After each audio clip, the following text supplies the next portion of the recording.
So, folks, there's this guy named Tim Walz, and he, uh, well, was the vice presidential pick of one Kamala Harris, and unsuccessfully made a bid to be the vice president of the United States.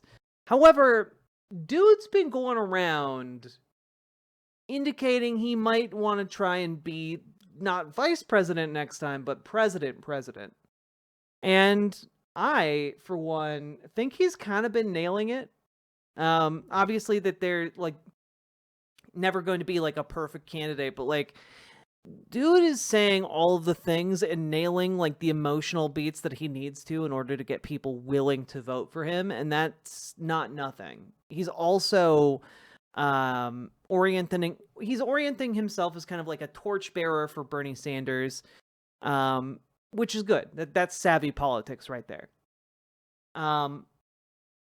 So let's dive in. We're gonna watch his latest town hall that it took place in Rochester, Minnesota, a few days ago, and yeah, here we go.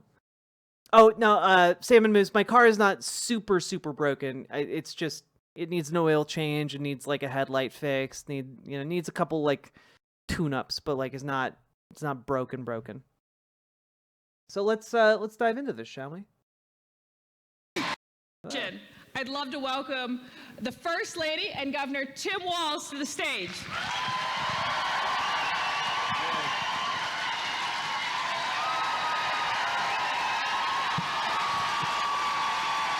Can I just say right off the bat, dude walks onto stage with a Mountain Dew, a man of the people.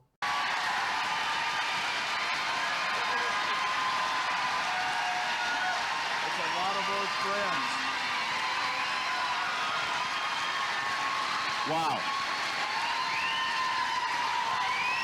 It's Al. Wow.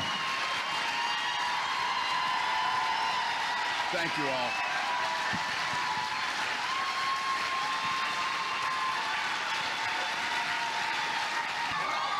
I just want to say this is quite the change of pace from people showing up to these town halls and being just full of righteous indignation and rage. It's a nice change of pace. Like, all those people are furious, and these people are furious too, but they see someone who's willing to fight for them, and so they have hope. Good morning, First CD. Good morning to all the folks who drove today. Those poets are wrong. You can go home. You can go back. They're wrong. Just a huge thank you. Madam Chair, thank you for your leadership. Thank you for putting the values of the people of the 1st District as a priority, and understanding that the incredible gift of this country and the blessings that it come with responsibilities. And one of those responsibilities is being engaged in your government. And you also have, you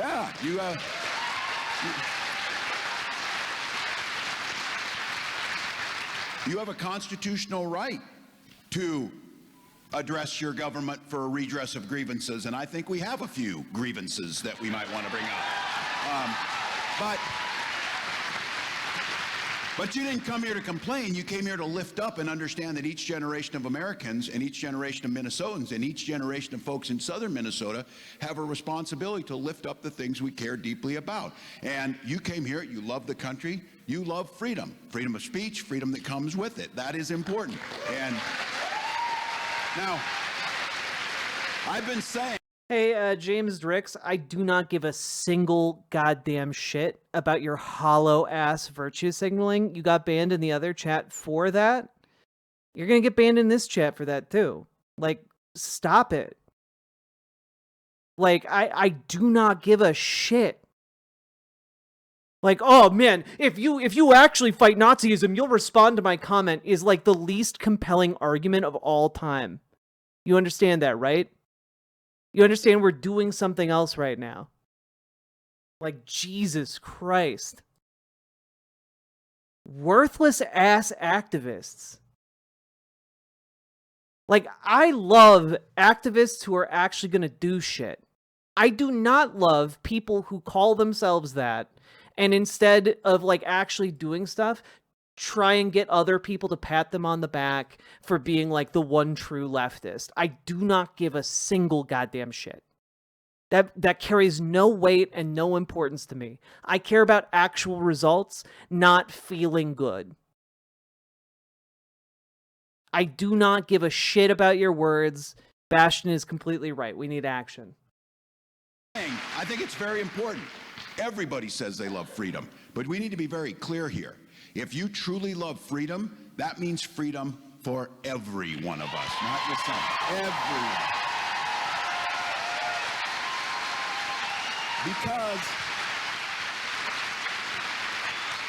Because I'm going to help them out with this, that if you love freedom but want to repress others' rights, you're not talking about loving freedom. What you love is privilege, and that's very different. Very different. Also, like, trying to slander, like, Tim Walz as being, like, anti-Palestinian. Like, dude, shut the fuck up. Like, seriously.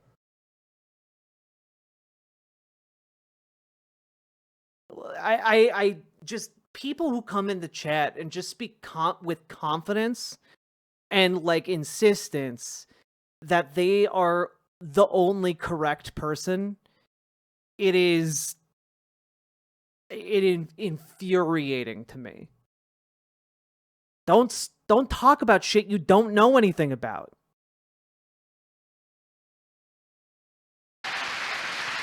So it's appropriate we're here. Some of you don't know, I've had a long time, the First Lady and I, it was the First Lady who recruited him, a young man, a graduate of John Marshall High School. Chris Smitter has been my chief of staff the entire time I've been doing. Like, I don't know. Here's a direct quote from him. October 7th attack by Hamas that touched off the war was a horrific act of violence against the people of Israel. Certainly have the right to defend themselves, but he also said that we can't allow what's happening in Gaza to happen. The Palestinian people have every right to life and liberty themselves. And it's like, that's about what you're going to get from a liberal running for president in this country. Like, that is about what you're going to get. That is probably, like, the best case scenario here. I'd be interested to what he would say about what he would say about it now, for sure. But, like, I don't know, slandering him as, like, oh man, he just hates Palestinians, he wants them all dead. I think that is a huge stretch. This, so.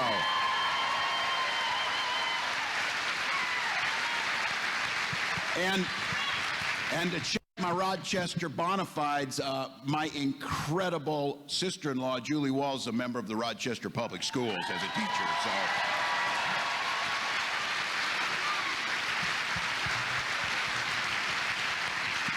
Because this is about family, and when your last name is Walz, you take a lot of crap for that. So just so you know that you get it there. But we are incredibly grateful. I'm grateful for here, and we're going to go through sets of questions. This is the most American thing you can do. This is the street corner, the soapbox. This is in the bar. This is in your workplaces. As we discuss, how do we want our country to look together? And I just want to be very clear on this. I'm not here to personally criticize. These guys do this a lot. I mean, they want to sue me, now they want to fight me, they want to, like, do whatever. I'm not here to personally criticize, but I am here to criticize that you need to do your damn job if you're going to have this. You need to meet with people. And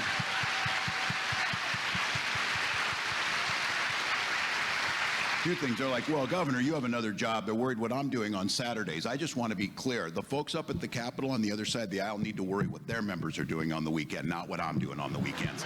That's what they need to do. But the reason I feel so passionate, and I know there's some of you out there, I stood on this very stage in September of 2009 to a packed house, many people who were unhappy because we were debating health care and the ACA, and I did a 3-hour town hall moderated by Republican Senator Dave Durenberger, and we stood on this stage and took all questions about the ACA. Now, the reason I had no problem doing this, and the reason that I am convinced— Wait, stop clapping on the mic. Yeah. They don't want to do these town halls, because I was proud to defend the right to expand health care. I was proud to stand on the ACA. Also, like, I'm not coming into this with like, oh man, Tim Walz is perfect on everything, because he's not. You know, he signed the Line 3. He gave the green light to that. That was a fucking huge disaster here in Minnesota. You know? He's like managed to like kind of scoot on by that, but like that sucked. What's Line 3? It was a massive oil pipeline. It was planned by his predecessor, and he campaigned on like stopping it, and then he didn't stop it. It was a whole thing. But like, that's what a liberal is. Liberals need to be pushed. They need that pressure. He is not a perfect candidate, but he might be the best one we got. And like, was there an incident where he like didn't meet with like families, people who had lost family in Gaza? Yeah, that is something that happened. Is he actively hostile to like potential solutions? I don't think so. I think he is pushable. How bleak? I'm not gonna bullshit you guys, but like, let's not overstate our opposition when the people currently in power are now liquidating both the West Bank and Gaza, and like they have a department dedicated to ethnically cleansing both areas. Like I don't know, man. Like we need something better.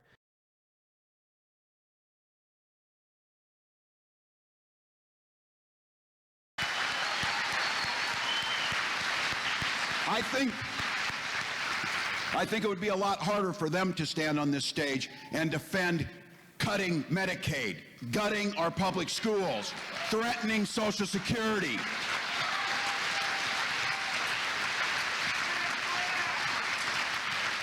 This space is available to face all of you. Your congressman needs to come here and tell us why it is okay for... Tell us why...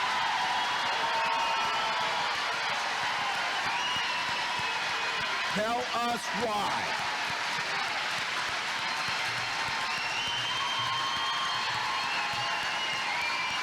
If you...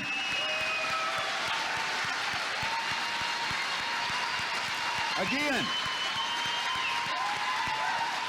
there is nothing personal, and you're not asking anything. Here's the thing. If what Elon Musk is doing is so wonderful... Oh yeah. By the way, folks, if you're wondering, like, what is he talking about? This is a town hall for a Republican congressman named Brad Finstead,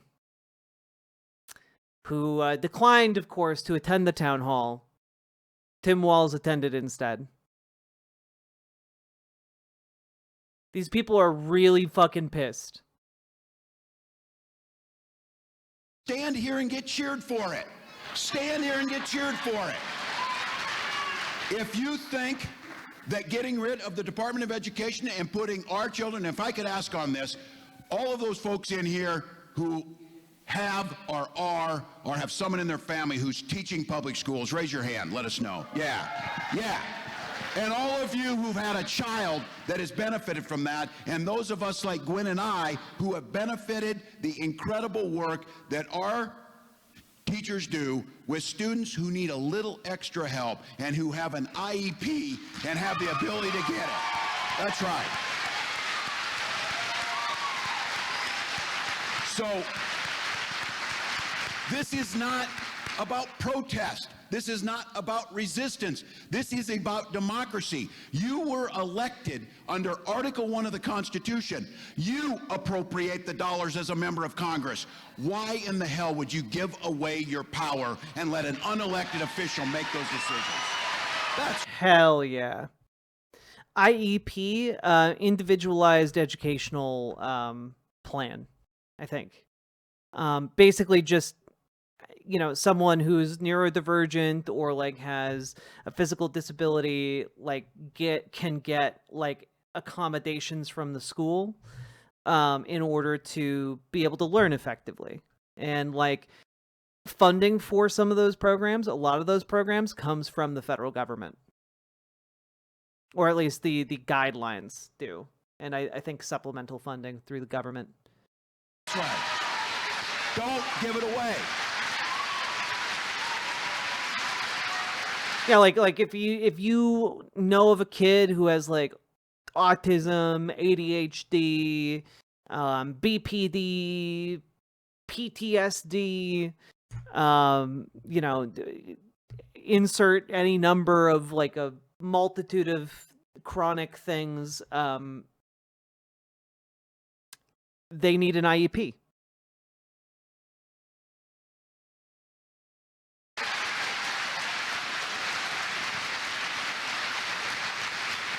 So for all of you, and I don't know, I said this, I heard it, and we're doing these because I heard it and people talking to me as we watch what's going on, and it's like a slow motion train wreck in front of us happening, and understanding it's our responsibility, and people were screaming, do something, and do something. And let's be very clear. That is too bad, CF, because autism and mental illness and, you know, how people get medical and mental health care are political.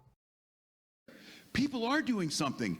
You're showing up on this beautiful first day of fall spring number 3 to be here.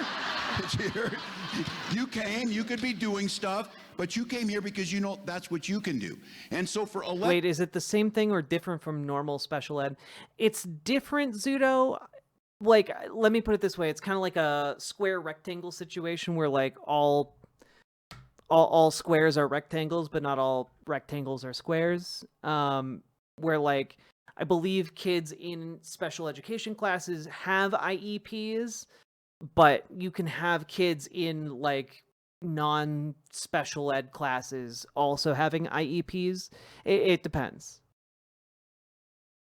It depends on like the needs of the child, if that makes sense, you know?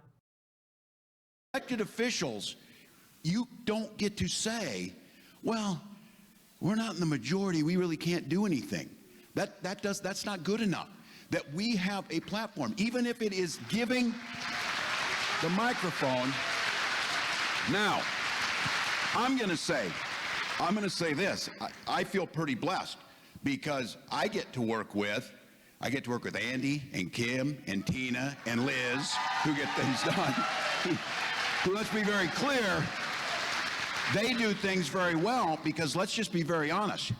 We've got a firewall here in Minnesota that was put up by a bunch of good legislators who said, you know what? Oh my God, we think camera we should guy, make why? our own healthcare decision. We said.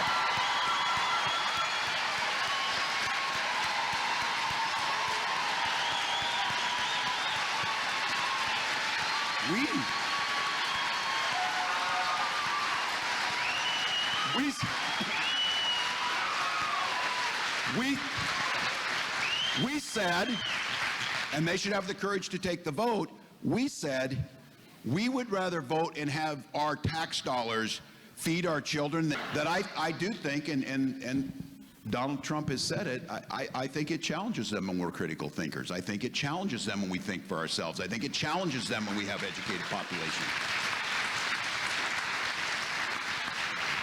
Because look, we're living in a world right now, they cut the Department of Education and we have a measles outbreak. But just by the way, we have more people with measles than violent criminals than they deported, just so you know where the focus is of what's happening. So safety comes in a lot of ways. This issue around safety and education, people who know education, you know that education is local. We've got school board members, I'm sure, that are here, folks that have been engaged in this. We know that curriculum is the state and local level. Teacher standards are state and local level. Teacher staffings are things that you negotiate together. Those are all very local. So people who don't know this, we've done a poor job of telling them, of people who care about education, care about the great American contribution, public education, which is the envy of the world. We haven't told them what the Department of Education does. The Department of Education... This is actually one of the key things that I'm really...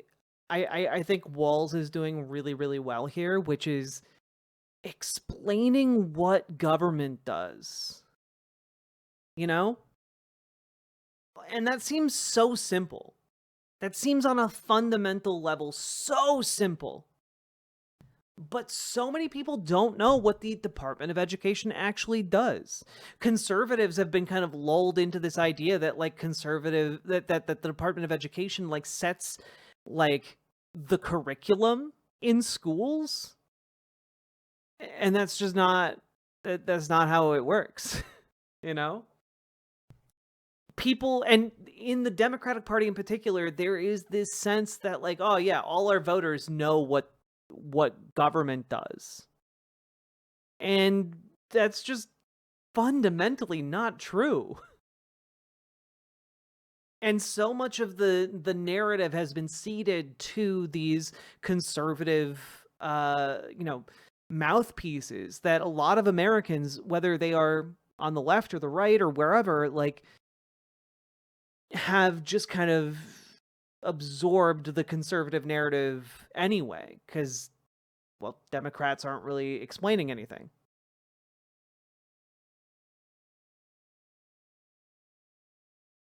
Make sure that as those local decisions are being made, that we go back to how we started this. Freedom for every child to get a quality education, to protect them all. And look, before the Department of Education, you needed state troopers to escort Ruby Bridges or the folks in Little Rock to get into the school because the locals said, well, this child's not going to go, and we kind of know why. The same thing is happening now. I heard Ohio legislators say these kids are too expensive to educate who have special needs. Look, I appreciate them saying the quiet part out loud, that they said it and they know that, but I don't believe that's where the American heart is. So I would tell you this, we are struggling and trying to figure it out. Our payments from the federal government have stopped and started numerous times during this chaotic period. We pay more. We're one of the states, we pay far more into the federal government than the state of Minnesota gets back. We're payers. We're payers. And look, I'm more than happy to help other states if they're putting that money into education. I'm not interested in giving our tax dollars to states like Iowa, who then take it and give vouchers and cut under public education. That's not right. So,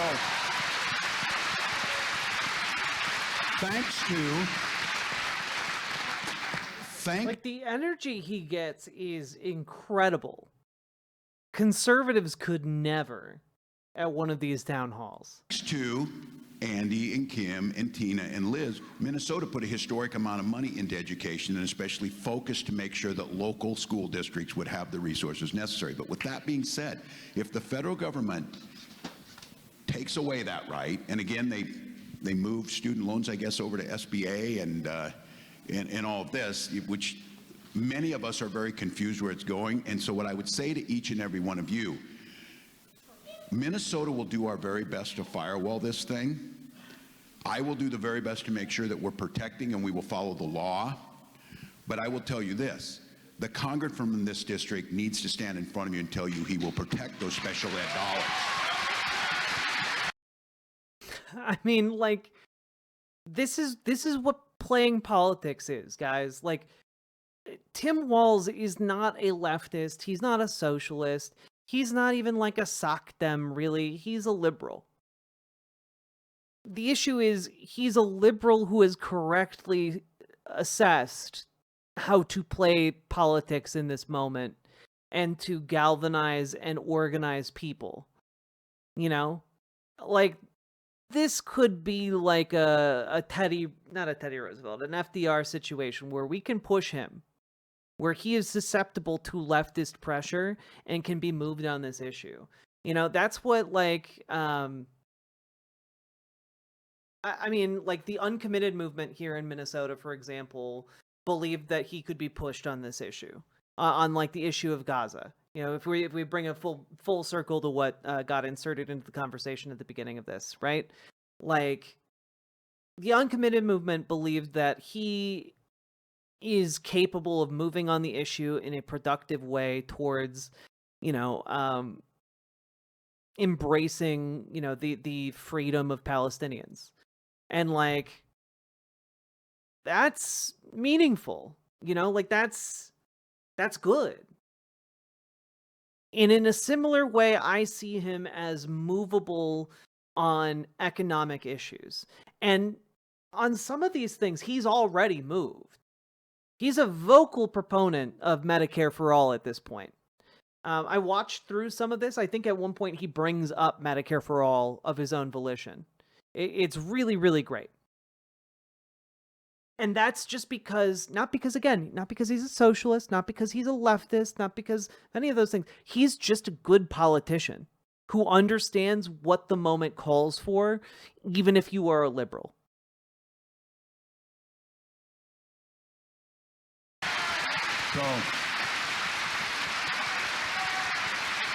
So it's not super comforting, but the reality of this is not a drill, folks. It is now happening. Now, here's the good news. And again, thank God we're in Minnesota, and I have one of the best relationships with the Attorney General, who is suing them to make sure that that doesn't happen. Attorney General Ellison. We're in court because, look, you all know it. What he did in that executive order he signed in front of a fake damn classroom. You know, there's hundreds of thousands of them. Go find one and go into one if you think you're going to cut the money. Go into one. So they create this, but he does not have the authority to get rid of what was done by Congress to put into place. So he can't do it. In case any of you are wondering about the fake classroom comment, they literally staged a classroom for him to sign this. It's bizarre. It is honestly deeply weird.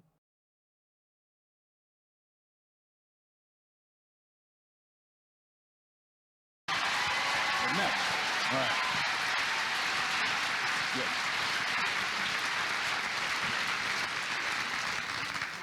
Our next question comes from Jennifer Smith from Dundas regarding Elon Musk. Jennifer, are you here?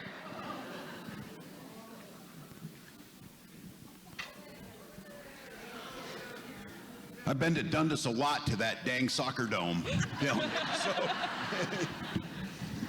I just wanted to know, what can we possibly do about Elon Musk? Because it's not right. It is not right.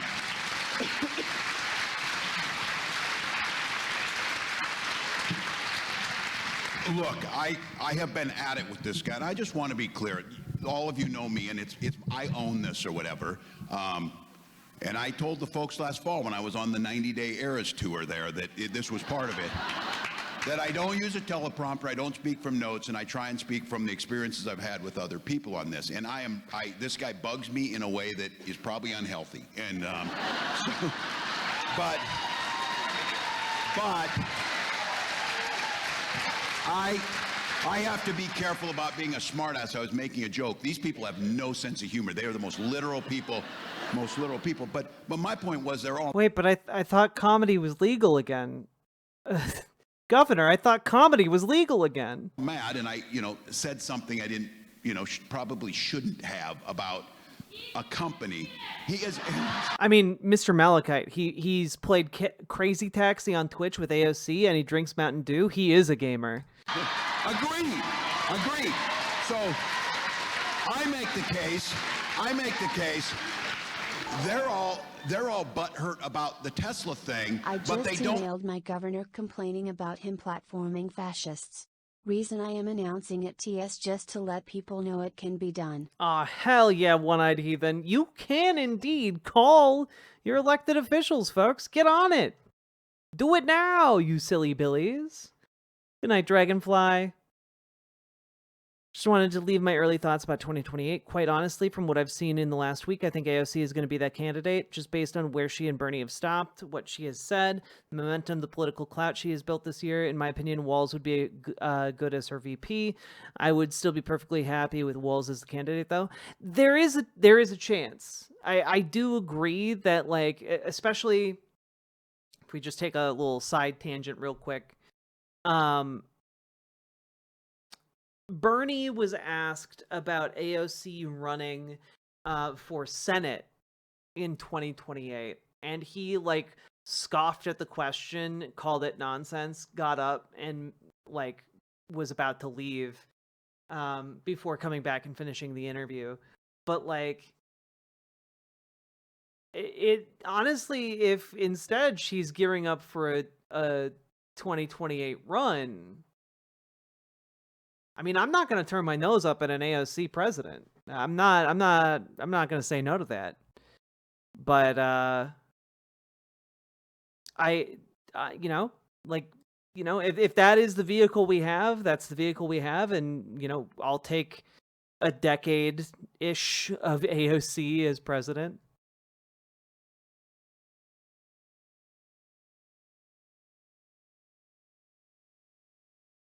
Care the disrespect they have shown to employees at the Minneapolis VA who care for our veterans, and they fire them. Tim Walz is a better speaker than Sanders, so I'd like to see a Walz/Sanders ticket in 28. I mean, we'll see. I think Bernie is signaling that he's old.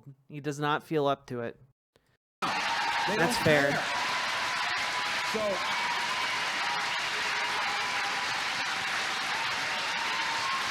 yes. So here, Look at that. all of us, we will have the conversation about efficiency in government and about doing that. But none of us believe for a second they're thinking about this. Oh, we fired everybody that's dealing with Ebola. And then he went into the Oval Office wearing a hat. I don't ever want to hear anybody talk about decorum and respect or that. Wearing a hat, coming in there, richest man in the world. Again, this maybe just me. If I'm the richest man in the world, I'm like out on the streets handing out the money. It'd be fun as hell just to help people out. Go help people out. Not this guy. Not this guy. And the idea that he can come in and make these decisions, the idea that there's any thought behind this, they fire him, they bring him back. H5N1. H5N1, they cut that for bird flu. They're telling us now, inappropriately, that you can't catch that through animal transmissions. Of course you can. Those things they're going to happen. With that being said, here you can't catch bird flu from birds 5 head. Here's how I believe we do this. This is the way it always is. We make sure that the public understands how truly unpopular this guy is. And he is. He's super unpopular. And we make it a liability for Trump, because here's the thing. Donald Trump's loyalty to those around him lasts as long as they're useful to him. The minute they're no longer useful, gone. So I think the pressure is on this, because you're seeing it. People who voted for Donald Trump, they're even saying, some of them, not enough, some of them are even saying, well, I didn't vote for Elon Musk. I didn't vote for him to do this. And I think this, again, there's two conversations here. What they're doing, how we fight back. And then there's the conversation that, look, I'm at the center of and own it. How in the hell did we lose to these people with these ideas? What happened? What happened that they sided with the billionaire and the hedge fund manager over the county attorney and the public school teacher? They chose that choice, and why is that? And I think we have to be more forceful. We have to be more forceful about what we're going to do, because I have been saying this with a guy like Musk as they're flirting around the edges. Somebody in here is going to stand up and talk about health care. And can we just all agree on this, that health care, and I say it every time, health care is a human right. We are going to do it. Health care has to be universal. All right. But that ain't nothing, folks. That ain't nothing. That is a guy signaling a run for the presidency on a universal health care as a fundamental right. I like that. I'm not going to lie. I like that a lot. How did we as Democrats allow health care to be dependent on a 12-hour period in November every 4 years of who wins the election, whether you keep it or not? And so I think the antidote to Elon Musk is hold him accountable, make him super unpopular. But I think there's a separate track on here showing these people that instead of cutting those people at the VA, here's what we're going to do with the VA. Instead of cutting our schools, here's what we're going to do with the schools. And then actually follow through, because there's a lot of young people here. My heart breaks for this. The folks who were self-aware enough in this room, who their first real thing was the big meltdown and the housing bubble, and then the rise of Tea Party and Trump, and then COVID-19, and then, oh, this is over, and now it's back again. Let's all agree in this room that it's a hell of a lot easier to be a kid when they were my age than it is right now for these people to the past. Can I just say, like, he just described my life in a nutshell in a way I've never heard someone really, like, encapsulate it before. And, like, there's a part of me that's just like, oh, that he understands. Like, there's an understanding here. And, like, I kind of want to cry a little bit, you know? He gets it. And a lot of people just don't. A lot of people in Washington just don't fundamentally understand how boned so many of us on the ground are. Hell of a lot. So make him unpopular, fight back. You got it. Oh, I did not mention, some of you know this, during the COVID pandemic, and thank to everyone in here. Folks involved in healthcare, any of our healthcare systems here in Rochester, could you raise your hands too? All right, thank you. One thing I am most proud of is the state of Minnesota is one of the states that had the lowest death rates. That's because we listened to the experts who are here. And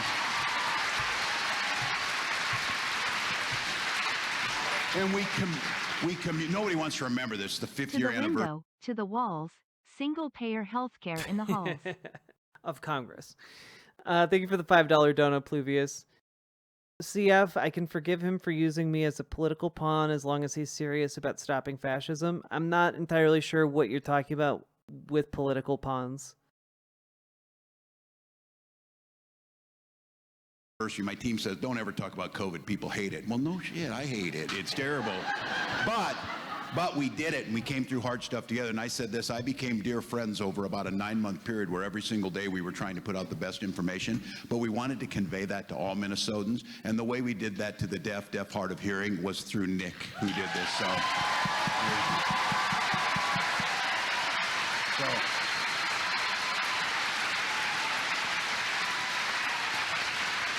He's thanking the signing interpreter on the stage with him right now, which is really nice.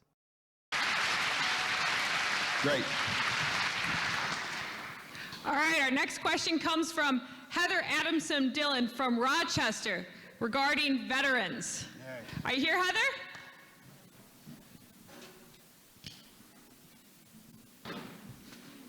See her? Hey, Ram Ranch. Somebody else want to ask a veteran question? Yeah, go ahead. Governor, I'm a disabled combat veteran. Yeah. My entire life goes by that. My entire livelihood is I'm sorry. Is this man in a top hat? Did this man come in like a suit and tail and top hat? dependent upon the VA. I need the VA. My dad's back there in the black. Oh my god. I know he's yelling about very important things right now, but this man looks like a time traveler. Sweatshirt needs the VA. Your veterans and your families. We need the VA. Yeah.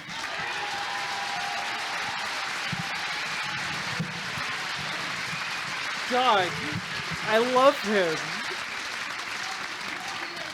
It's a sergeant major. Yeah. What are you going to do to defend mine as a specialist? My brother's is a corporal. My dad's is a corporal. Yeah. What are you going to do to defend us, Governor? Yeah, thank you. And Specialist is right.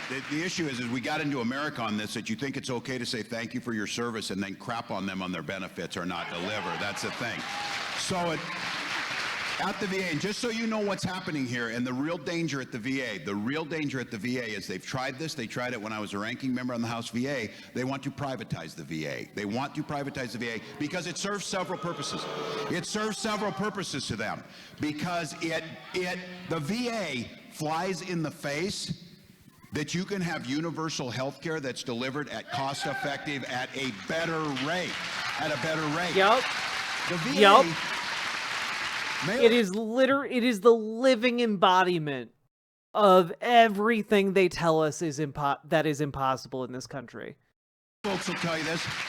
The VA is the best healthcare system in the country. It stands alongside Mayo, Cleveland Clinic, and others because of the service and the specialization. But you know what it is? It does cost some money because it costs to go to war, not just to buy the bombs, the bullets, and to pay for them. The cost of war is borne out over a long period of a lifetime. So now, there's actually a lot more of this. The video, for some reason, here ends at 22 minutes and 30 seconds. I think it starts here. actually fairly effective, but it also Much quieter, though. other issues. So what we said is, let's just do the veterans issue separate from everything else, and let's fund veterans first, partisanly, that we would pass veterans budgets. They would say, yes, single veteran to get out there. So, Mayo folks will tell you this. The VA is the best healthcare system in the country. It stands alongside Mayo, Cleveland Clinic, and others because of the service and the specialization. But you know what it is? It does cost some money because it costs to go to war, not just to buy the bombs, the bullets, and to pay for them. The cost Gonna of try war is and get borne it out over boosted a long little period of bit more. lifetime. So in Minnesota, and I just want to tell you just one example of what's at risk. Minnesota made a commitment when we came into office that we were going to bring functional zero or basically end veterans homelessness. That we had the resource, we had the ability to do it. We had an incredible opportunity because veterans come with wraparound services, job training, health care, dental care, those types of things. Because homelessness comes in many ways, and it's closer than many of us think to a lot of folks. With that being the case, we said, why in the world, with all these resources, are we satisfied with allowing a single veteran to get out there? So we went after this. When we started this 6 years ago, we had about 1,981 kind of chronic homeless veterans in Minnesota. That number is now down to 216 veterans. And each one, the folks in St. Paul, the folks that are getting fired at the VA, they know those 216 by name. They're not a statistic. If you tell people you're going to get rid of veterans homelessness, it sounds aspirational. I think we do a poor job of this. Turn it from aspirational into operational. And we broke the state into 8 functional units. We started working all the way down. We are prepared by the end of the year to be... Hey! The healthcare at the VA is good, but the democracy is awful. I heartily recommend volunteering at your nearest VA if you can. They need people now more than ever.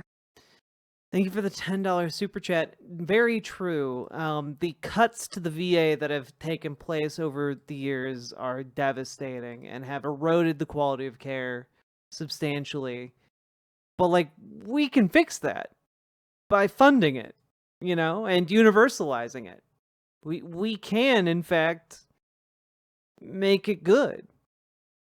Be able to declare Minnesota has become the 5th state and the largest state to have 0 on veterans homelessness. Now, also, I have had to boost the volume now of this video to such a degree that if I have text-to-speech or sound alerts on for donos, it will blow my eardrums out. So I'm going to turn those off here, but I will still read your dono messages, okay? back to the question. That was until last week, where the funding for that program we use has been cut by the VA to follow through.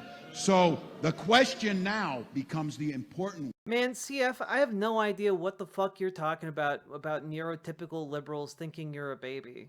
I don't know where you're getting that from at all.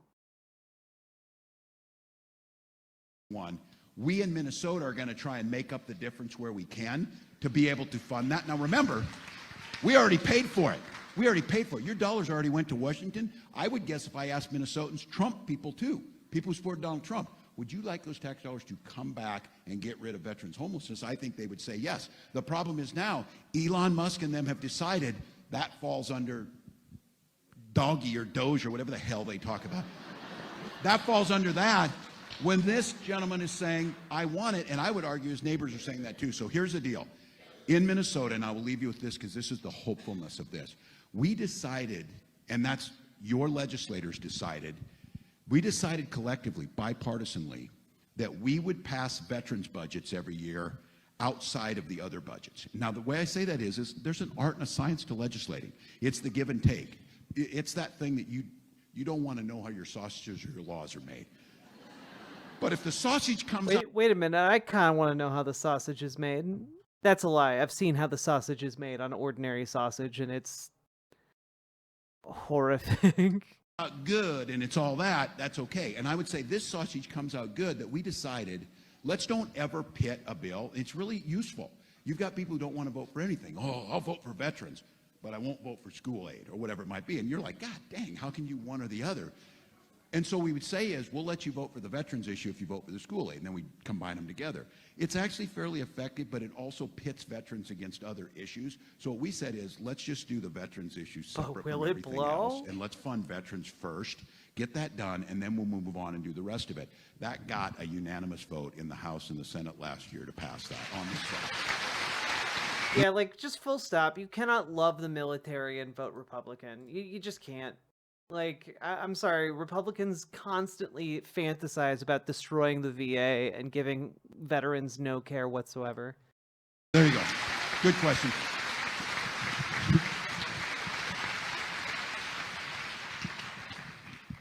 All right, our next question is from Matthew Pearson out of Caledonia on LGBT issues. Matthew, are you here? Right there. We'll get you a mic.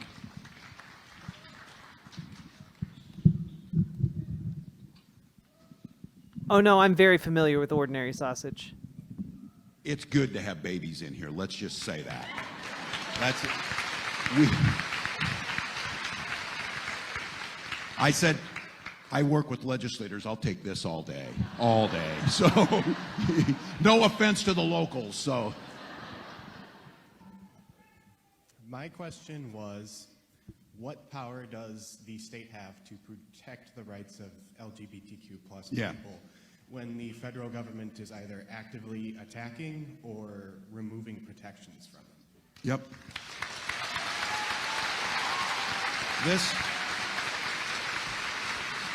And I think in this room and in rooms like this, these are the conversations, because I'm hearing people say, look, Democrats lost because they put so much emphasis on these, these issues on the side and stuff. And my response to that is, I don't think human rights are an issue on the side. They're kind of fundamental. Hell yeah.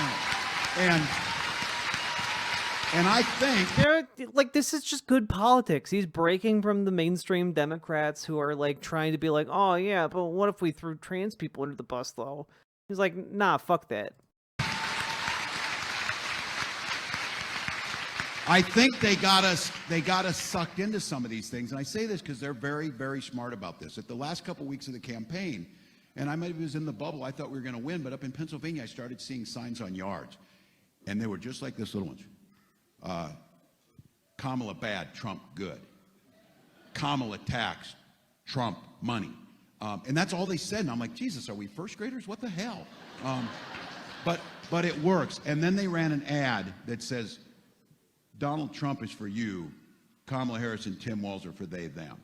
And it goes back again to where we started on this issue of freedom for all. It shouldn't be that difficult. But what they do is they capture us in this space, they drag us down into it, and then we end up debating something that should just be so simple. I tried to make the case on this. It wasn't a flippant throwaway line. It's how I believed and grew up.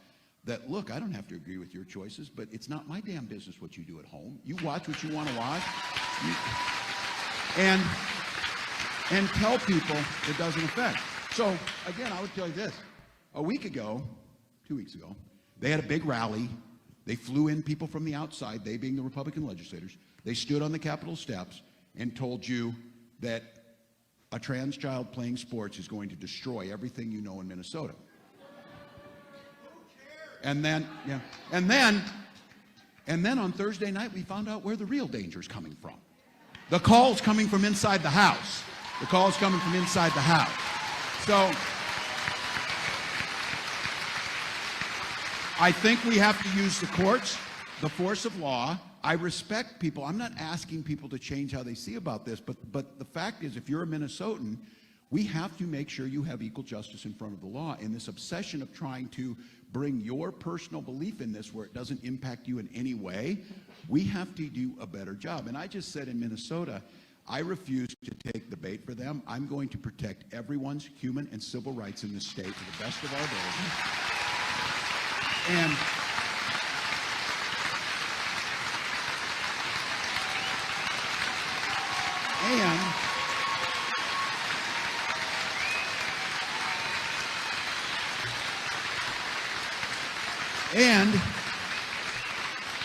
And after we do that, we're going to balance a budget. I mean, like, but the thing, Maddie, I see your point in YouTube chat. The thing I will say about it is that it's a very Minnesotan thing where it's just like, who gives a shit if your neighbors are gay?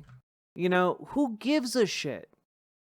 It doesn't matter if they're gay or not. They deserve equal protection under the law. They deserve non-discrimination. They deserve the basic building blocks of decency in our society. And like, that applies to trans people, trans kids, etc. And like, when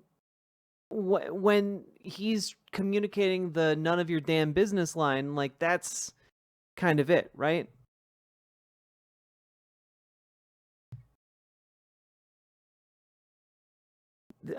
Jack, I'm sorry, this is an unrealistic ask, but I want them to put what happens to trans folks like us to what happens to them, how their bodies will be policed. Yeah, I don't know if we're gonna get that from like any of the potential 2028 presidential nominees, but like, we'll definitely get that from people who will campaign alongside them for sure. I imagine,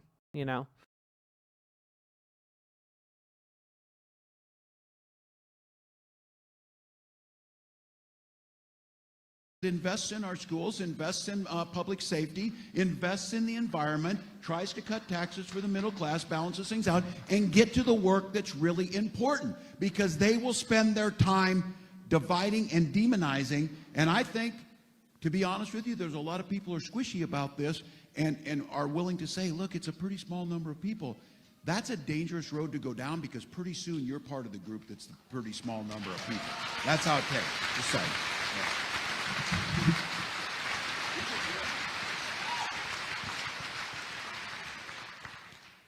All right, our next question is from Melissa Hanson out of Rochester. Are you here, Melissa? This question is regarding Social Security.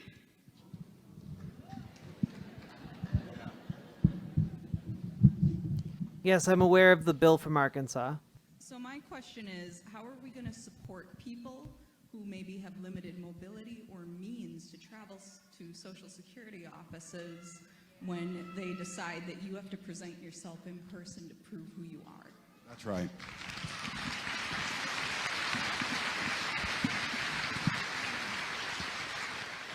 This is the teacher in me, and some of you, the old hats are around here, know I saw Al and a few folks. Al, good to see you again. When I first ran, remember that long shot campaign to run? But I'll tell you, one of a big piece of that 2006 campaign in the 1st District was Social Security and the protection of Social Security, because it's so personal to people. And the teacher in me knows. I mean, like, you need to protect Social Security because it's literally like the lifeline keeping tens of millions of people alive. That they've grabbed the third rail, which is Social Security, and there's some things that we need to remember. First of all, shame on any one of us who ever buys their frame and calls Social Security an entitlement program. It is not. It is not. Yep. That's our money. What it is it's the single greatest anti-poverty program that's ever been developed. So it's that. Yep. Let's get that. And it's our money. And it's our money.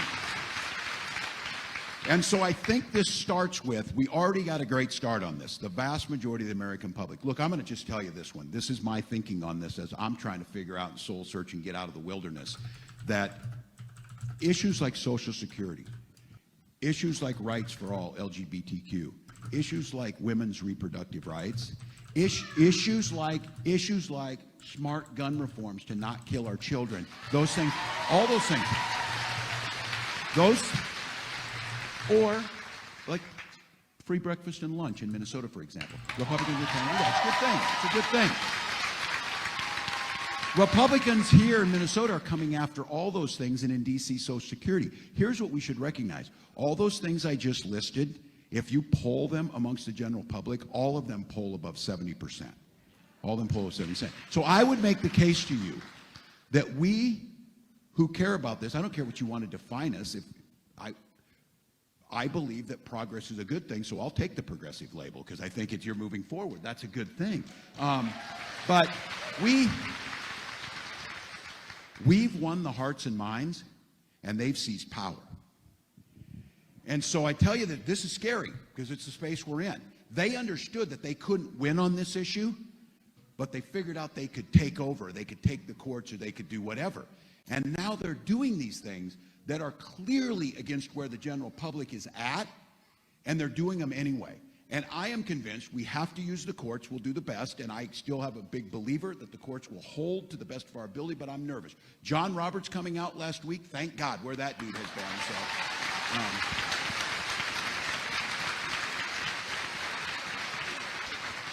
would have been a little nicer if he said that presidents don't have full immunity, you know, whenever. That would have been nice, but there is no idea that Social Security is money that goes to rich old Republicans. That's just not true. It's just a lie.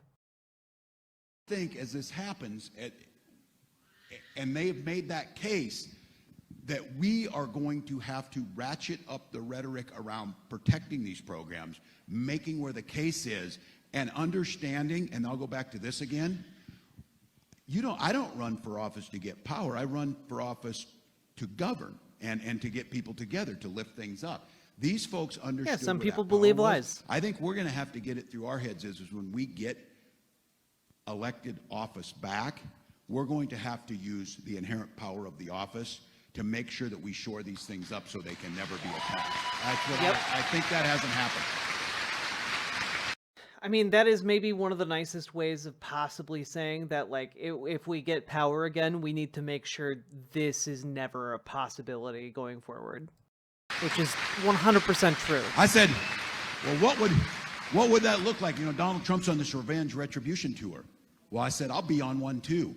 I'm going to bring revenge just raining down on their head in the form of their neighbors getting health care. That's what I'm going to do. Just coming down on them. And just... I'm hell-bent for them to make them, you know, they're gonna rue the day when we got reelected because our kids with special needs are gonna get the care that they need. So but I say that in all seriousness. He's going to literally weaponize kindness.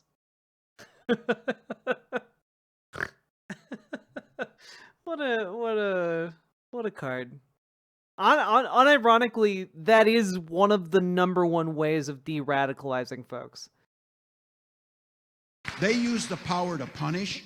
We need to use the energy that's in this room and the electoral office to just finally say, like we did in Minnesota, I am sick of waiting for this. Let's just pass this stuff. Let's just get it done. Let's just,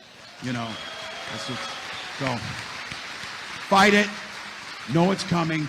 It's super popular. It depends on all of us. It's an anti-poverty program. It belongs to us. And God dang it, how in God's name can we not message all these middle-class issues against the friggin' billionaires? I mean, Bernie's, the oligarch thing is right. How did this happen that they're out there?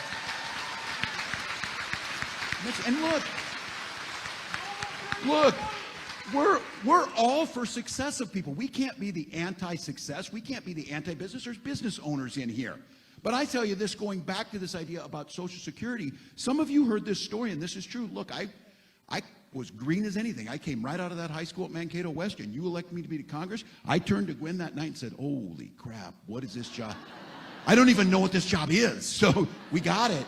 But I found out very quickly when I got there. They put us in a room, they gave us a seminar, and they said, well, you're going to have to understand and work your family finances making less money than you had. And I'm looking around saying, this is 4 times more than I ever made in my life.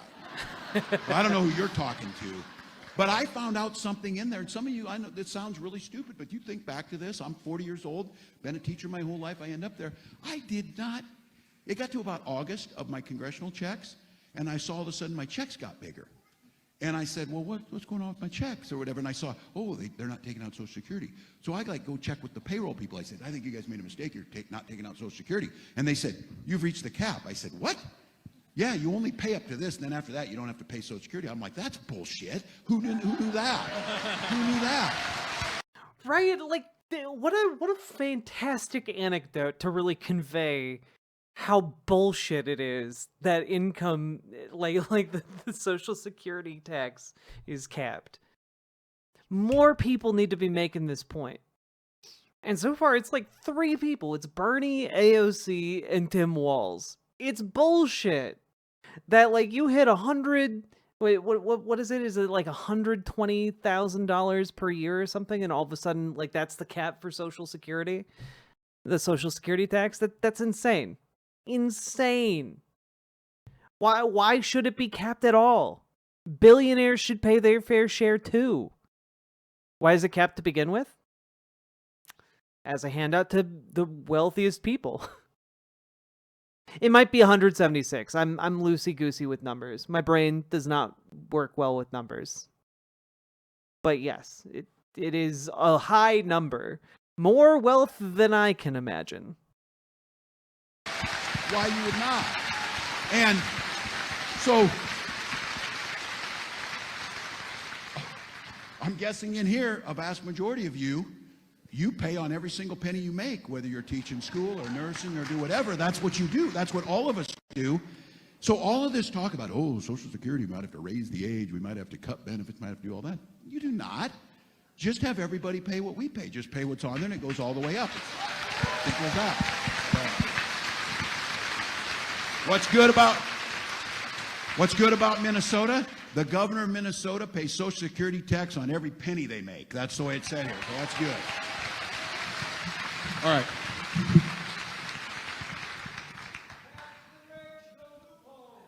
I agree. All right, Rachel LaForge from Rochester. Are you here? Oh, this is going to be a good one, isn't it? No, it is. It's a good question. Rachel, are you here? All right, I am not seeing How many college students here?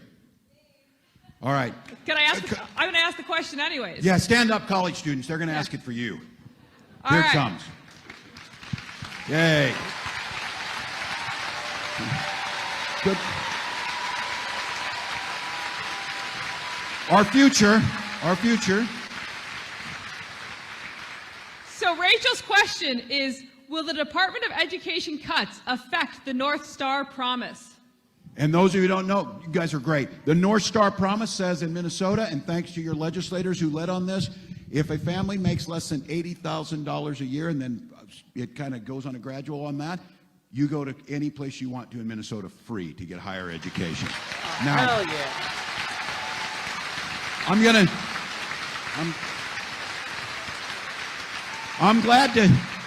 I'm glad to see the white hairs in here excited about this, because this is the one I'll go back to, this idea how much harder it is to be a kid right now.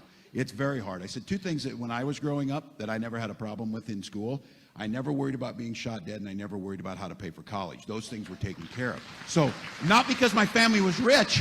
They weren't. My dad was dead. My mom stayed at home, and she's on Social Security survivor benefits. But you could still go to college very easily because the generation that came before me invested in that. So I just want to be clear about this. He's Their big so good fight, at this, guys. and they messaged it really well with folks who are in trades, who are in everything, who went to college, trying to tell you, oh, this student loan forgiveness thing, that's bullshit. I worked hard. I did it myself. I did it all myself. I did. You know why you did that? You know why you did that? Because when I got out of high school, if I'd have worked a minimum wage job in the summer, I could have paid the entire bill at the University of Minnesota for a year. That's no longer true. So they paid, we all got subsidized. They paid it on the front end for us. Now you got a bunch of gray hairs acting all tough like they worked through the snow and did everything to get themselves to college. This generation got stuck with it, and not only that, They shifted it from Pell Grants and aid and cheaper prices. They shifted it over to loans, and then they did one more big shift. They shifted it out of government-guaranteed low-interest loans into the private sector to jam up the price. So the answer to the question was in Minnesota, no, it will not impact that program, but we will have to make decisions about where the money coming in. And I will tell you right now, for those of you out there who are parents like us, we don't know where to fill out the financial aid form right now. We don't know how you're going to do this. I'm still interested in the people who are smarter than me in this saying, well, I signed my contract with the Department of Education. I don't know the SBA a damn dime. I'm not paying them. I'm not encouraging you to do that. I'm encouraging you to ask how they're going to do that. So in answer to this is, we believe this. We also believe the path to a good future is investing in the trades if you need it, the apprenticeship program through our labor unions, investing in those things. So the answer is yes. If you're in under North Star, you're going to get North Star. We'll stay committed to it, making sure that families are able to afford whatever path they choose for their kids. Because again, I go back to this. It is so damn short-sighted. And I'm just going to be honest about this. These people making decisions who never stepped foot in a public school, who they were so gleeful to me. Oh, Walz went to like Mankato State or whatever that is or whatever. Yeah, go man. That's what most of us do, and I'm very proud of that. And I said, this idea of them demonizing, cutting, and killing public education extends into higher ed in a way that is just horrific because, again, I'm going to go back to this. I don't know how short-sighted these people can be. The ability of us, if we sell short on this, I said this as a teacher time and time and time again. I went into that classroom. Their whole thing is they were going to do performance pay, which is so goddamn insulting to me. Okay, you're going to pay a lot more money then, because I do my best I could every day. I did my best because I cared about those kids, and I wanted them to achieve their dreams. But look, I'm a bit selfish too. I wanted them to get a really good job so they could pay their taxes so I could retire and collect Social Security and do those things. That's the way it works. Sadly, if you're a small business owner here and you sell furniture, cars, whatever it is, you should be really pissed about the way we finance higher education because we have a whole bunch of graduates that the only spending money they have goes to their student loans and they can't buy anything else. And so we're committed.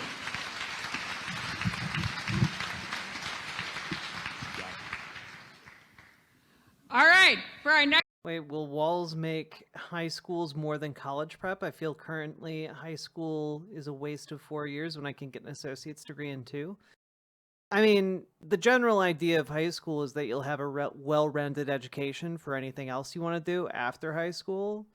Skipping that can, lead to some pretty big gaps in your knowledge base. That's just my general take on it. But yeah, the idea is that you finish high school and then you go to trade school or to 4-year university or to get an associate's degree doing something else. Next question. I'm sorry, I'm going to say your name incorrectly, but Roque St. Pierce out of Rochester. Are you here?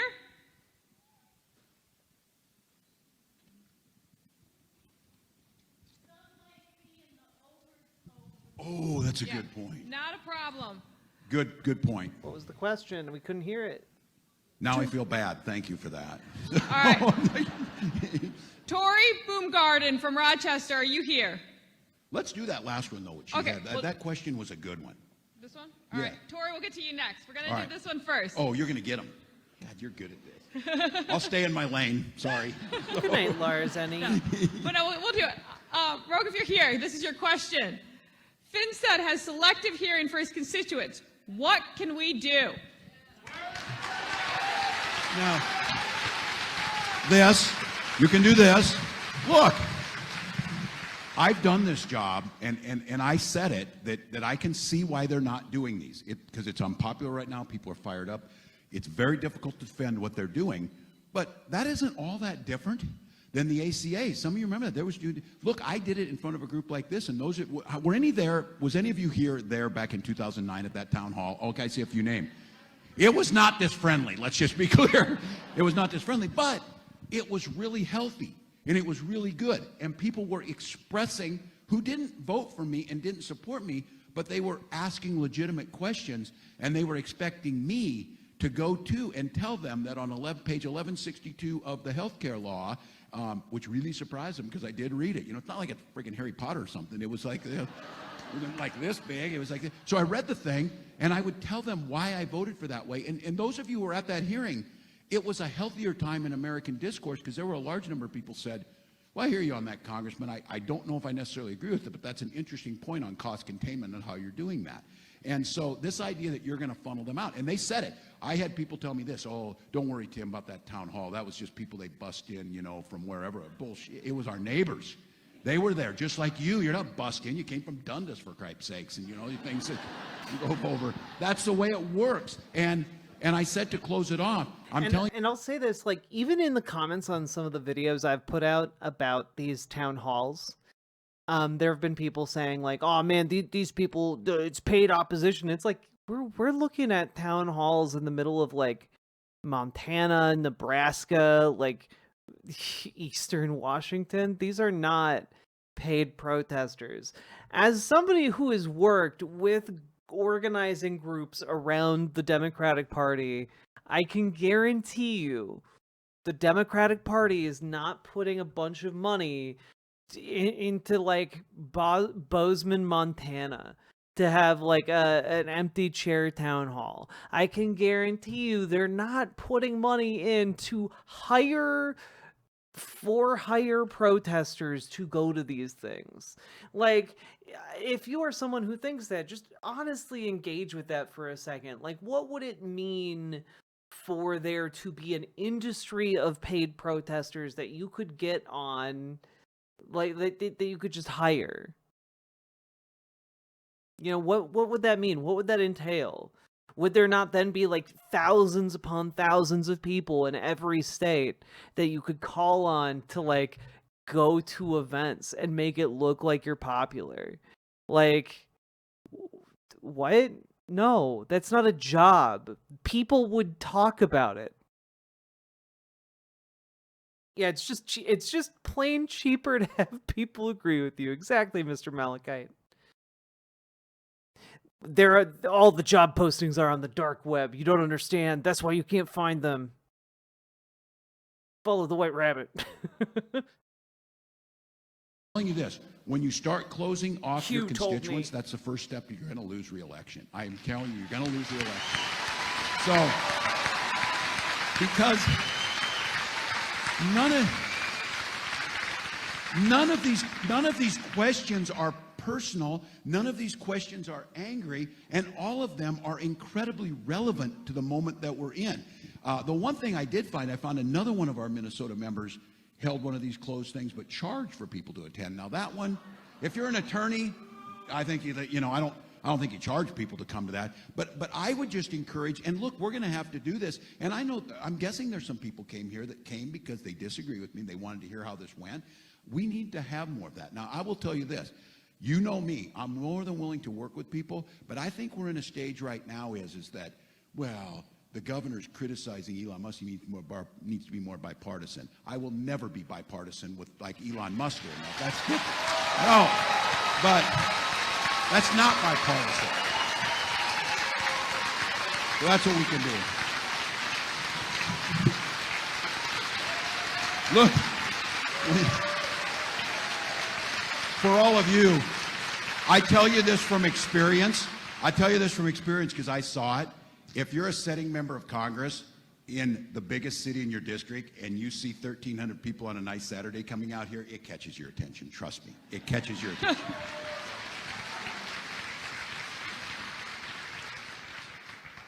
All right, everyone, this will be our last question today. So we got popcorn coming around, so get ready. We're going to get as many of those. You could tell, fourth grade teacher. So, Julie, I learned, right? Popcorn, all right. Here we go. Tori, ask your question regarding the future of the Democratic Party. This is going to be a challenge. So, go. I mean, I'm concerned about all the things that have been talked about today. And I just wonder how we build a bigger tent Yep. for more people. Yep. And include more people. Yep. And get them engaged. Because there are people that are disengaged that are being affected right now. So I Yep. want more people involved. Yep, great question. And look,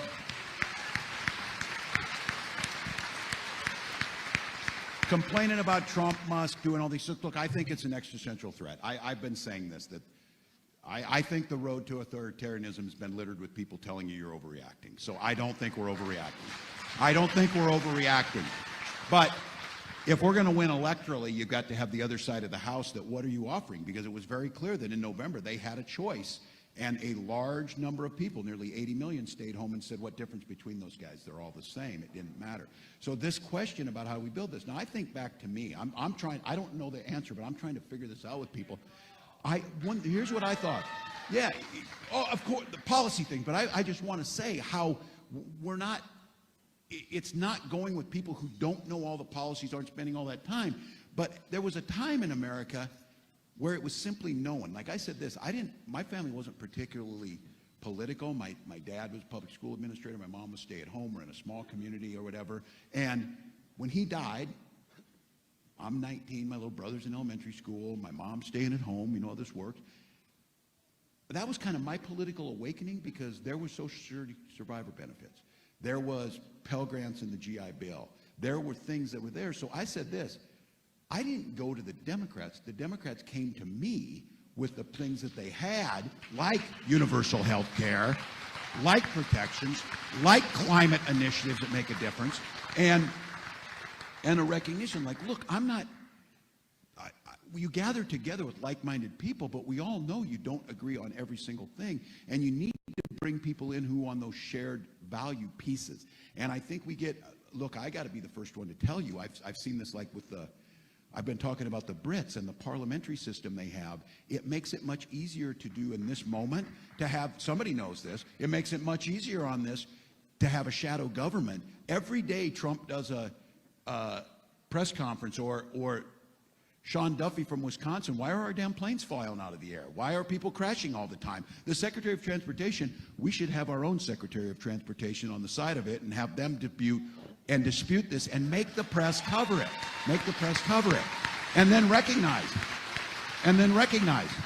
I'll say it here. I would have never, as a public school teacher from Mankato with no name recognition, no money, no political heritage, no name, anything like that, I wouldn't have won without the party structure. People like Lynn Wilson over here saying, I don't know who the hell you are, but I'll help you and do some things. Others who said that.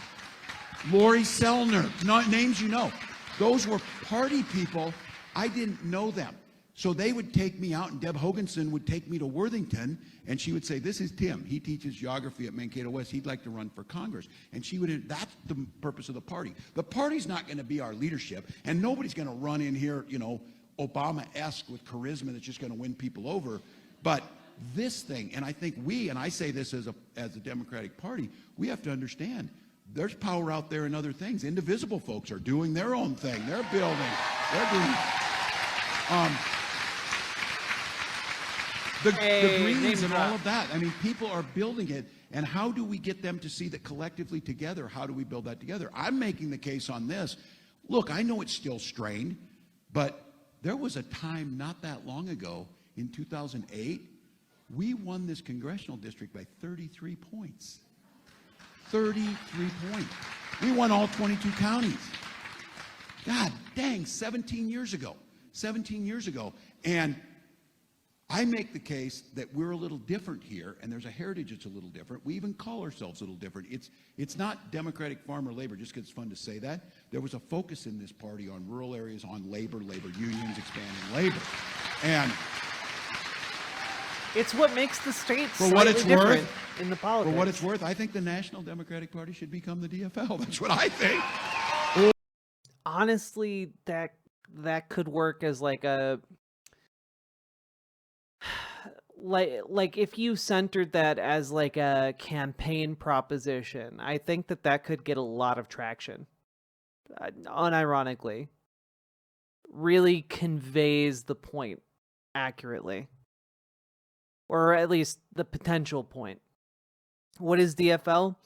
The DFL is the Democratic Farmer Labor Party, which is it is what the Democrats are called in Minnesota, but it's basically its own self-contained branch of the Democratic Party that, like, I think predated Democrats. Like, it kind of just, like, is a capsule of, like, Midwestern, like, pro-working class democratic values and spirit, I guess.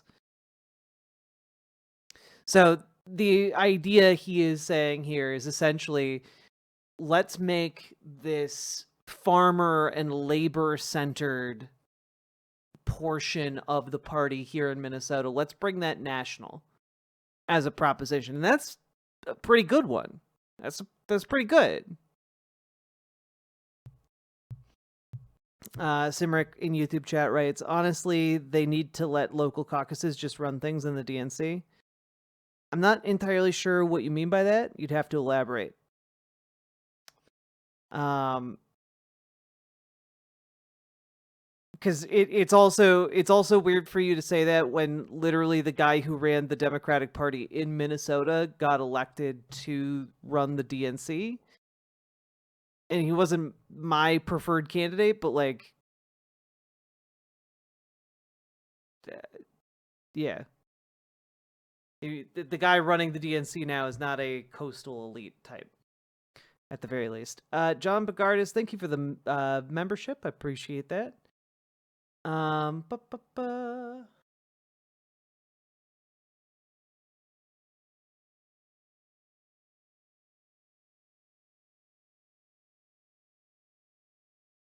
Yeah, the Minnesota DNC and the Farmer Labor Party merged to make the DFL. Yeah. Or the indivisible DFL, or whatever it may be. Hell but yeah. I think we have to view this differently, and we have to recognize, and I think, I'm going to say this, I think we've been so successful here. It's the reason we have the longest streak of winning statewide elections. And look, I knew it was my job to try and pick off those other swing states. And we didn't. I come back home to lick my wounds and say, God damn, at least we won here, type of thing, which is good. And that's not because of me. That's because of the organization that things are happening, but it's in flux right now. Young people are saying, God dang, I've been part of this party for a long time. And I said this, I am proud. I took that vote on the ACA, stood in front of people here and got booed and everything. And I turned around to my people and said, oh, I'm more than happy to go home and go back to teaching because people are going to get health care. I'm fine. And that was fine. But I also thought, because we watered it down to appease the Republicans who didn't vote for it anyway, we watered the bill down. We didn't get as much as we could have, and we took a bite out of that apple that was a tiny bite instead of just eating the whole damn thing when we got there. So I think if we want to inspire people, you can't ask people to give $1 billion. No, you can't ask people to give $1 billion to a campaign. You can't ask them to knock doors, to get out on the streets. Okay, we know who the boss is. That was clear. But you can't ask them. You can't ask them to do that unless they feel personally invested in it. We gotta go home. Something back out of it in a real way. And with that, First Lady of Minnesota. We gotta wrap it up, Tim. We gotta go home. I have a casserole in the oven. Thank you. Thank you. I think you ask people. When we ran for office, we asked for your vote.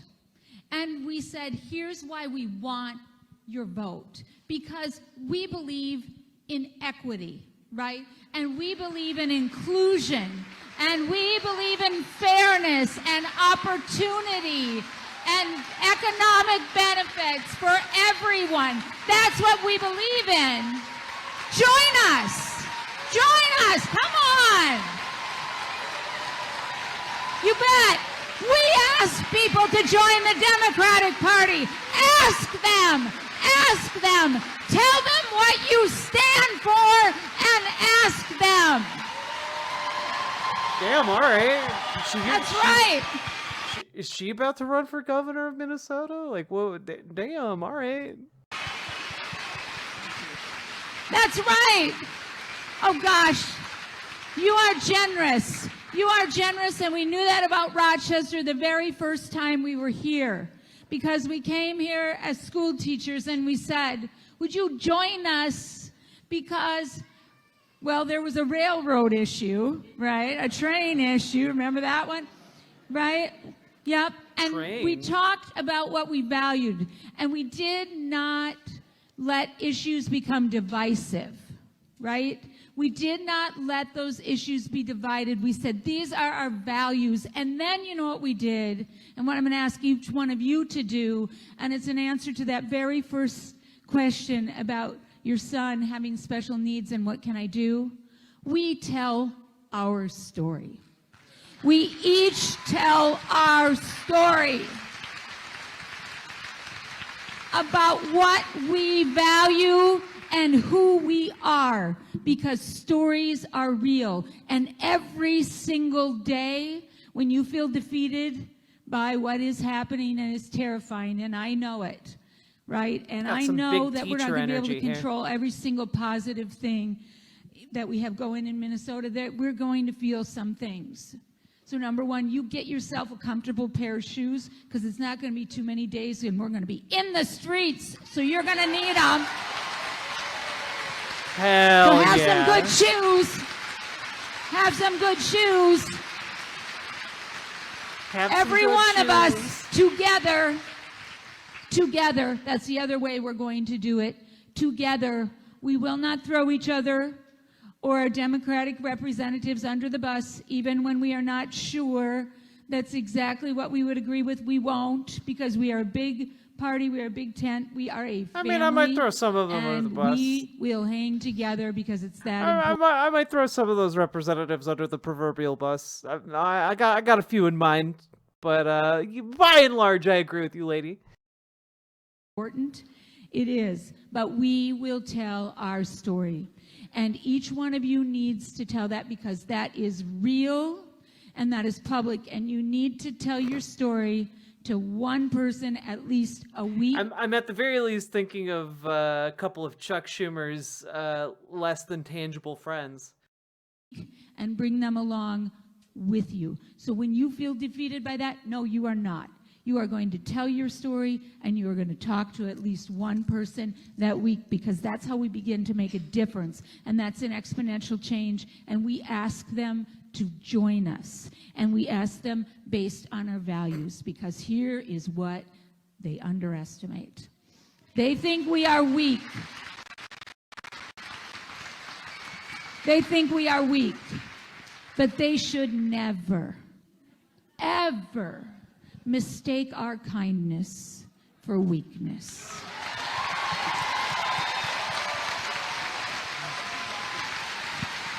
I'm going to give it to you.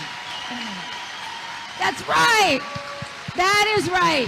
We tell our story and we ask them. That's right. Be kind. It's really not that hard. That's great. Yeah.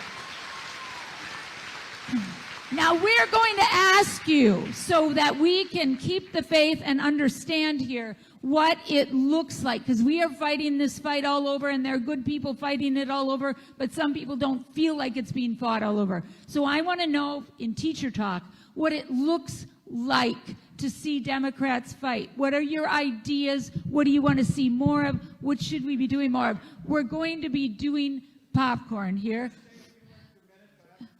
Oh, they're actually doing the popcorn. Okay. Yeah, and if you have to go, you go. But we are going to Tim Walz do is a the wife popcorn. guy. But I'm going to say this one last thing before we do this. The first congressional district, this district right here, where you all live, where we lived for a long time, this district is ours, and I want it back. So let's fight to win. It is ours. It is ours. It is yours. Let's win it back. Yeah. I'm not gonna lie. I do like her a lot. I like that energy. I'm not gonna lie. It's like unrefined, but like it's unrefined passion, and I like that a lot. You know, Tim Walz, ultimate wife guy.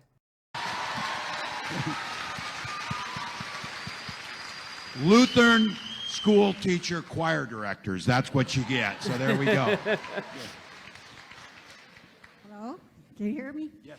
Okay, so I really appreciated what you said about coming up with extra help when you went to college and stuff. I was a single parent when my kids were young.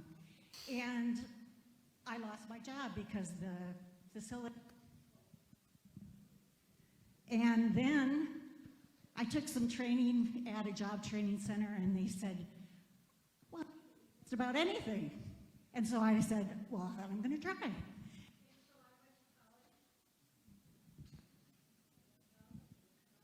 Yeah. I went to college, Yes. and I got Pell Grant, Yeah. and I had public assistance for a while, for 4 years, while I was in college. Oh boy. And Okay. I graduated, I got a job, I worked as a CPA for my entire career, Cool. taught some college myself, and I am so grateful that I lived in a country that cared enough about me. You're welcome, me, Cascavi. and my children, Yeah. to see us through that time. No, it matters. And You got to keep up the hope in 60 these years times, later, guys. whatever it is, I'm still grateful. And I want to see us do the same for our young people That's right. and our children. That's right. Look, we're gonna go around fast. Oh, And what a goddamn queen, by the way. I don't know if you saw this drama play out here, but like she started to leave the stage, saw that the Mountain Dew had in fact tipped over, reached over, put it back up. Mountain Dew no longer down. what it looks like, but what I would say is, I think elected officials have been too damn timid to not stand up for these things, because you know what? The minute hell we yeah. talk about that, they scream socialism, whatever. Bullshit. It's good stuff that makes a difference. Now, see, this is what I like. This is what I like so much. No Mountain Dew left behind. But this is what I like so much about Tim Walz, right? He's got that knack. Like, oh, you call it socialism, I call it good shit that makes a difference. Let's go. I like it. That's a great repackaging and a great reframing. And you know what? That is going to reach so many more people with that framing. The reason I drop so many donos is because you give me tangible hope, educating about actual actionable ways to influence politics. Hell yeah. I do try and do my best to make sure you guys can keep getting out there and keep doing stuff. It's hard. It's hard to get out there and do stuff, and I feel like an important part of doing it is keeping that faith alive, keeping that hope alive, you know? It's important, and it's also really hard to come by these days because so much of the news that is dominant right now is absolutely abysmal. It's like staring into the void, and it's staring back at you, and it's hungry. Go, you got him. Okay. All right, Governor, as much as I know we want to stay here, we're going to have to start wrapping it up pretty soon. All right, just go fast on what you want to see elected When officials I was do. young and Paul Wellstone Oh my God. ran, everyone God. said, he can't make it, he can't do it. Let's get a green bus and let's get people out there and Amen. get people like me to participate. Amen. Stay active. There's a gentleman right there. We have one more right here down front. We'll go Kim, fast. Representative Hicks, please. Hi, Governor Walz. My name is Bethany Porter, and I'm a member of the disabled community, and it's a very scary time right now for us with 17 red state attorney generals suing to take away 504 protections. That's right. And what I would like from you is a commitment to support the Minnesotans with Disabilities Act Absolutely. By our own Representative Kim Hicks to provide 504 protections. That's right. For 504 protections and reasonable accommodations for disabled people here in Minnesota to strengthen that law. That's right. We do. Good. I love that he was just like, yes. Moving on. Yes. I already said yes. Let's go. We got some folks. Go. Good morning, Governor Walz. My name is Kalen Gottman. I'm a journeyman glazer with the International Union of Painters and Allied Yeah. Trades, DC 82, Local 1324. I am also a dues-paying member of the Southeast Minnesota chapter of Democratic Socialists of America. Hell yeah.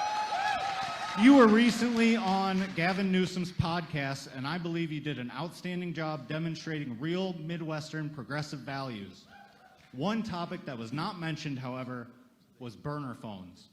Jeremy B. White from Politico reported that over the past few months, Governor Gavin Newsom has been mailing out prepaid burner phones programmed with the governor's direct number on them to tech CEOs and other California business leaders. These privately funded prepaid cell phones skirt around governmental rules such as disclosure requirements and FOIA requests. Governor Walz, do you mail burner phones to CEOs with your direct number on them? What is your plan to steer the Democratic Party away from CEOs and back towards the working class? Yeah, no, it's good. I would be apoplectic if we were to fight Trump, Musk, and the American oligarchy, only to lose again to a corporate goon like Gavin Newsom and, to quote Nancy Pelosi, the good billionaires. Yeah, Thank you. What a Chad member of the DSA right there. Wait, what? Yeah, Gavin Newsom. I think I mentioned this last week, but Gavin Newsom, there's been an expose. Gavin Newsom's been sending different business leaders private phones, prepaid and pre-installed with his phone number, so that they can call him directly. He's been calling them bat phones. It's really fucking gross. Yeah. Honestly, I'm really glad. The fact that a DSA member endorsed like that episode of Gavin Newsom's podcast makes me want to go watch that episode, because I'm guessing there's no fucking way a DSA member was like, "Oh, you did amazingly in that," and like Tim Walz didn't tell Gavin Newsom he's a piece of shit to his face, you know? Yeah. Here's my thing on that quick. No, I don't do the burner phones, but here's what I don't understand. Just give them your damn phone number. I don't understand if that's what you want to do, but here's my thing. We're going to have to figure this one out. I thought it was a flex that I was the poorest person and the only public school teacher to ever run for vice president of the United States on a major ticket. They chose the billionaire. We got to do better. We got to do better. All right, go. All right, can we thank Governor Walz for Hi, today? So first I want to say, as a trans person, I appreciate everything that you do to protect Hell yeah. trans people in our community. Absolutely. And I would love to see, I have friends who are actually moving here from Texas as they are passing bills to not allow people to get gender-affirming care and possibly give them felonies if they are seen as trans in their place of business. I would love to see protection for those people who are needing a place to stay. Yeah. Especially like, these people are 20, they're my age, they're children, they're adults, they're anyone of any age who need a place to stay. So trying to protect trans people who are coming here. And also, as a part of the Minnesota Farmers Union and National Farmers Union, thank you for continuing to look out for small family farms. Yeah. And for all of us, don't allow them to take this human rights piece and try and make this a sports, or we're interested in women's sports. They're not interested in women's sports. They never supported Title IX. They don't give a damn. But don't allow them to take this away, because here's what we know is trans children are at so much greater risk of self-harm and issues if we don't stand with them. So also, just real quick, we did pass legislation in Minnesota to make Minnesota a trans refuge state. So there are protections for folks moving into the state who are trans. Obviously, look into more detail on that one if you are planning to move here, but like, we are doing our best. There we go. Honestly, it's just nice to hear like a government official that in a position of relative power it doesn't want to throw me under the bus. That feels really nice. I have a couple questions here. I'm a UMR student. I'm non-traditional student. I rely on Social Security. I rely on federally subsidized housing. I rely on government grants, federal Pell Grant, Minnesota Foster Independence Grant. I rely on a lot of things to not be homeless, and I'm really concerned about going homeless if the Trump administration continues to target federal funding. And I'm worried about DEI policies as UMR is backing away from DEI and the culture. Minnesota is not. We are not backing away. We are not. I appreciate hearing that. I just want to feel like I don't want the government to turn its back on me, and it really feels that way. So please just remember my story when you fight. Thank you for all of us. Rochester, thank you all. You got them. We're grateful. Thank you to the Democratic Party. Grateful.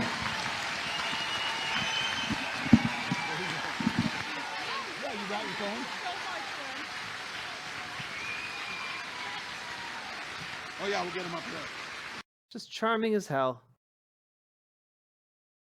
They had an ASL interpreter? Yeah, they Tim Walz thanked him personally, or thanked the interpreter personally earlier in the town hall.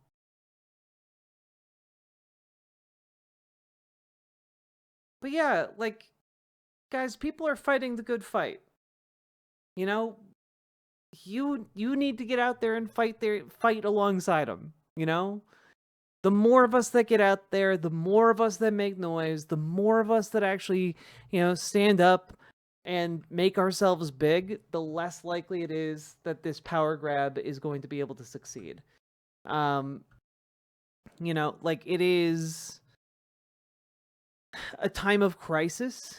It is a time of, frankly, a lot of scary stuff.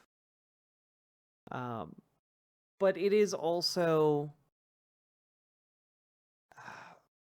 a moment where we get to show our true colors, a moment where we can actually get out there and act and do things and like shape our own destiny and our own like motions, our own worlds, and I'm just going to throw out a few things that you can do here, folks. One of the things you can do is you can volunteer for Judge Susan Crawford. Her election is on April 1st. There are a number of events coming up that you can help. You can help to either with phone banking, regardless of where you are in the country. If you're local to Wisconsin, you can knock on doors. I'm going to drop that link into all the chats here. Boom. Boom. Boom. Well, that link didn't work. Boom. There we go. Additionally, folks, you can join up with your local indivisible groups and go to town halls like this. Maybe get Tim Walz to show up to yours. That'd be pretty neat. You can also leave comment on this, Affordable Care Act change that seeks to strip the ability for trans people to get covered as part of the Affordable Care Act. Go leave a comment on that if you are so inclined. Additionally, folks, it is never a bad idea to call your senators, call your representatives, call your governor, tell them what's on your mind. Tell them what you are caring about, what you want to see happen, because that actually does make a difference. I know it might not feel like it does, but it does make a difference to like the decision making your elected representatives make. It influences them. And will live chat be in the replay? I want to come back for the links. It will be in the replay, and I'll try to also remember to put the links into the VOD description. I'll do my best. Another thing you can do, folks, is you can print off Freedom of Information Act requests and mail them to Doge, and they are required to answer you within, I believe, 90 days. And if they don't, then you can sue them, actually. So something to keep in mind that you can participate in right there. Good stuff. And also, of course, folks, there is the 5051 protest, along with Indivisible, along with a bunch of other groups, on April 5th. So have that on your calendar and see if you can make it out to those protests. Location will vary on a state-by-state basis, but try and make it out there if you can, because the more people we mobilize for these mass days of action, the better for all of us. Okay?